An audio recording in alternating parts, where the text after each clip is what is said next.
जय श्री राधे।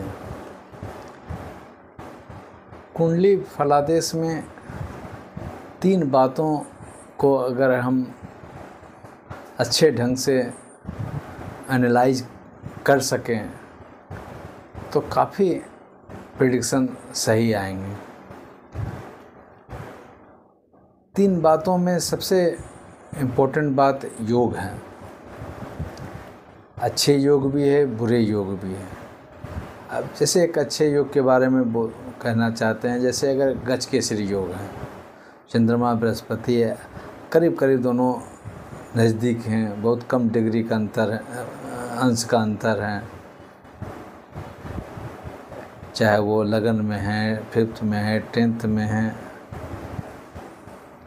एक योग तो बन गया। अब वो योग होने से ज्ञान तो मेरे पास में आ गया। हर समय हम किताब पढ़ना चाहते हैं, हर समय हम नॉलेज लेना चाहते हैं। मेरा मेरिट तो भयानक है, बहुत ऊंचे दर्जे का है। अब उसमें है वो मेरिट कब हम हमारे लाइफ में नज़दीक आएंगे, वो निकलने का बारी कब आएगा, जिसको दशा बोलते हैं। अब चंद्रमा बृहस्पति का गज केसरी योग बना है, दशा ही नहीं है, राहु का है, शनि का है।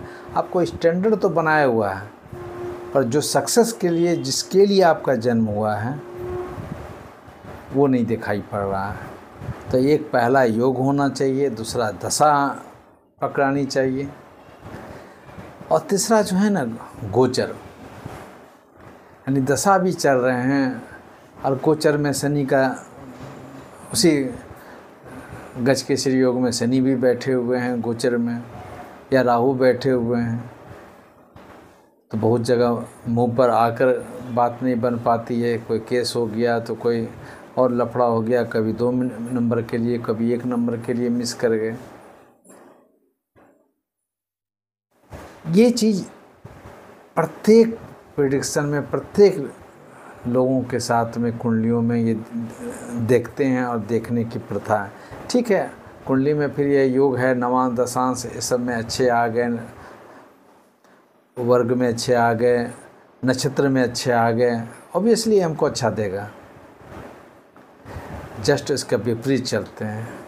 अगर मान लिया किसी शनि और मंगल का युक्ति है, या चंद्रमा राहु का या चंद्रमा शनि का युक्ति है, बहुत बुरे जगह पर बैठे हुए हैं, अष्टम में है, सप्तम में है, द्वादश में है, मार्केज जगह पर हैं, सेकंड में बैठे हुए हैं, तो वो तभी ज़्यादा हार्मफुल होंगे जब उसका चूटी काटता रहेगा, प्रॉब्लम देता रहेगा, मगर वो तभी हार्मफुल होगा जब उसका दशा चलेंगे। अब शनि का दशा चल गया, राहु का अंतर दशा चल गया, इसका मतलब जो दुश्मन है वो हमारे पास में आ रहे हैं। ऊपर से अगर गोचर भी हमारा शनि या मंगल का या जो भी राहु का हमारे अगेंस्ट में है,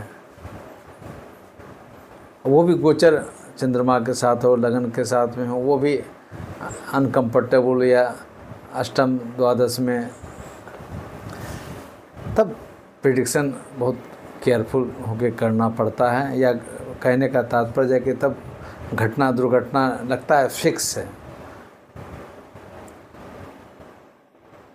और डीप में जाने के लिए और वर्गाज सब है, बहुत मेथड है कैलकुलेट करने के लिए, पर ये 3 चीज़, गोचर को भी पकड़ना है, दशा को भी पकड़ना है, योग को भी पकड़ना है। अगर कुंडली में योग बहुत अच्छा है, अगर दशा खराब है, प्रॉब्लम आएंगे, उसको सॉर्ट आउट करते रहेंगे। तीनों अगर सपोर्टिंग आ गया तो फिर दिमाग लगाने की ज़रूरत नहीं, सब ऐसा लगेगा फिट है, लोग आकर मुझे मदद कर रहे हैं, या ऐसा लगेगा कि कुछ डिस्टिनी मेरे साथ में सब पॉजिटिव करने के लिए बैठे हुए हैं। लॉजिक ही काम नहीं करेगा कैसे अच्छा हो गया। उसी प्रकार अगर तीनों चीज़ नेगेटिव है तो लोग एक चीज़ बोलते हैं, बहुत क्वेश्चन करते हैं, कि खासकर वैसे तर्क वाले लोग, कि मैं गलती किया ही नहीं हूँ तो मुझे कैसे फल गलत मिलेगा। लॉजिक उनका बहुत सही बात है कि मैं इस जन्म में किसी को तंग किया ही नहीं हूँ तो मुझे क्यों झेलना पड़ेगा। हम अभी भीष्म पितामह के बारे में नहीं बोलना चाहते हैं।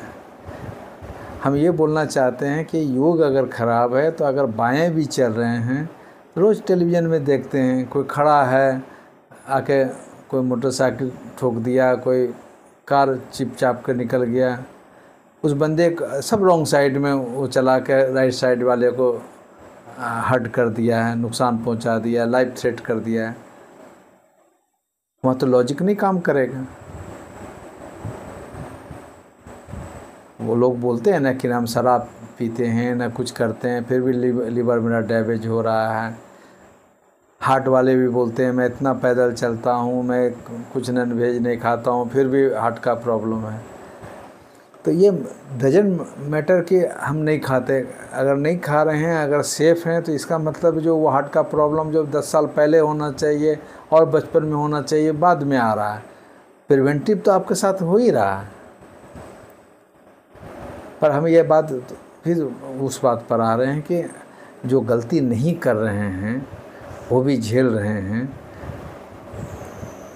इसलिए ये कभी मत सोचिए कि मैं ये अपराध नहीं किया हूँ, मुझे दंड नहीं देना पड़ेगा, क्योंकि ग्रह में अगर वो दंड देने की बात आएगी तो आपको दंड देना पड़ेगा। इसका ठीक है, उसका फिर मतलब आएंगे तब फिर पितामह के पिछले जन्म में आप ऐसे उसको टच किए होंगे, ऐसे बदमाशी किए होंगे, ऐसे सताए होंगे, तब आज झेलना पड़ रहा है।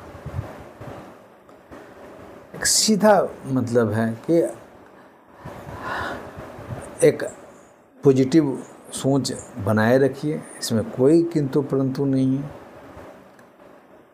पर ये भी मत लेके चलिए कि हम जो मेरा थ्योरी चल रहा है वो एकदम एग्जैक्ट थ्योरी चल रहा है, उसको हर समय रेगुलेट करने की ज़रूरत है, उस पर जांच करने की ज़रूरत है, क्योंकि समय समय पर सब थ्योरी बदलते हैं। ठंडे में हमको स्वेटर पहनना पड़ता है, कोट पहनना पड़ता है, गर्मी में एसी में रहना पड़ता है, तो मौसम भी तो बदलते रहते हैं, तो हम लोग का भी उसके अनुसार हम लोग को बदलना पड़ता है, उसके अनुसार ढालना पड़ता है। तो ये देखिए बहुत जो लोग जो चीटेड होते हैं ना, तो कोई 5 साल 10 साल कोई अच्छा जस्ट हम चंद्रमा अच्छा 10 साल चले गया, मंगल नीच के हैं, द्वादश में हैं या पीड़ित हैं, तो 10 साल तो मेरा स्टाइल बहुत अच्छा रहा। तो एस्ट्रोलॉजी तो देखा नहीं कि चंद्रमा मेरा अच्छा था, वो मंगल के दशा में वही पावर को अप्लाई करता है, वही ज्ञान को अप्लाई करता है। वहाँ पर ज़रा सा वेट एंड वॉच का परिस्थिति या सोच नहीं हो पाता है, धोखा खाते हैं।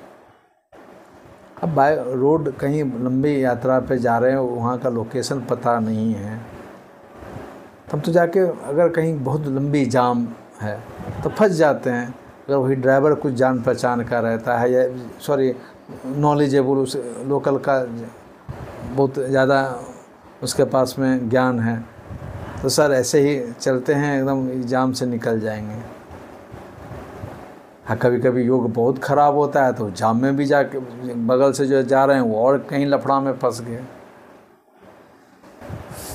बट एक अगर बहुत ज़्यादा नॉलेजेबल आदमी है तो वो आपको सही रास्ता से निकाल देने की बात करेगा। तो हम लोग क्या काम करते हैं, वही गाइड का काम करते हैं। ट्रैफिक वाले क्या काम करते हैं, कहाँ पर रोकना है, कहाँ पर फंसना है। एस्ट्रोलॉजर को एक ट्रैफिक इंस्पेक्टर मान के चलिए, एक सिपाही मान के चलिए। तो ये बात जो बता रहे हैं कि 3 चीज़ अगर हम कैलकुलेट कर लेते हैं, देखिए गोचर भी क्या है, अच्छे कुंडली है आपके, दशा भी अच्छे हैं, योग भी अच्छे हैं। अभी जैसे मीन राशि वाले को खासकर जो रेवती नक्षत्र हैं, अक्टूबर से राहु उसी में आ रहे हैं, तो लोग तो सीधा बोलेंगे 7.5 का प्रभाव है। बट मैं बोलूँगा कि नहीं, 7.5 ठीक है अपना चल रहे हैं, पर ये राहु उस बंदे का रेवती नक्षत्र में आने के कारण, चंद्रमा रेवती में बैठे हुए हैं, राहु भी वहीं आ रहे हैं, ठीक है वो जन्म में बैठे हैं, वो अभी रिपीट कर रहे हैं, हंगामादार संसद रहेगा ही। अब जो पार्ट आपका योग में कमज़ोर है वो पार्ट निकल जाएगा। अब कहीं बीमार पड़ते हैं तो कभी पहले का कहीं कोई चोट चाट लगा है या कोई बीमारी है, वो डेट टाइम वो भी उभर जाता है। इसलिए देखते हैं कोई चोर उर पकड़ाता है या कोई क्रिमिनल पकड़ाता है, तो पकड़ाया छोटा चीज़ में, मैं उसको जब टॉर्चर पुलिस करती है पुराना सब घटना सब बता देता है। तो इसलिए बड़ा बड़ा घटना बहुत दिन को बाद डिटेक्ट होता है। पकड़ाया किसी चीज़ में, उसके बाद तब जानकारी हुआ कि अरे बाप रे तो बहुत बड़ा भयानक क्रिमिनल था। इसलिए पहला योग अगर अच्छा है तो दशा और ये गोचर गड़बड़ भी है, आप उसको निकालते चले जाइएगा। इसलिए योग का मतलब है वो पहले के समय जो आप अच्छे काम किए हैं वो फिक्स हो के आया है। अगर बुध आपके अच्छे हैं, शुक्र अच्छे हैं, बृहस्पति अच्छे हैं, तो शनि राहु तांडव करेंगे, पर उसको टैकल करने का भी ज्ञान होगा। अच्छे हैं तो कोई बात ही नहीं है। जय श्री राधे।